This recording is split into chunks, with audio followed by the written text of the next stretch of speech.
Brian Bowersock, the Auto Man here. Today we're talking about the most common reasons for the check engine light, malfunction indicator light, whatever you want to call it light, the little one that looks like an engine on your dash comes on. One of the most important points I want to first make before we talk about the most common causes is that when the check engine light comes on, it's extremely important to get it diagnosed properly by a qualified facility with a qualified technician. The reason for that is once the light's on, if another incident happens, you will never know. But let's jump right into this real quick. The most common cause these days is what's called catalyst deficiency, catalytic converter, the word that nobody ever wants to hear because they always think it's going to be extremely expensive.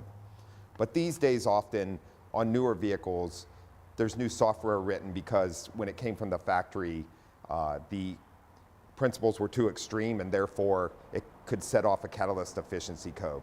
It can also be caused by air-fuel ratio sensors or oxygen sensors on the vehicle or air leaks in the exhaust.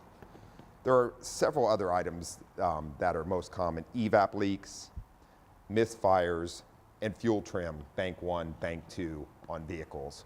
All of these, though, need to be diagnosed by a qualified technician at a quality facility in order to get a one-point repair. Join the Auto Man next Friday during News 8 at 7 a.m. and 7 p.m. on the CW. Plus, listen to Auto Talk Radio Saturday mornings at 7 on the AM 760 KFMB.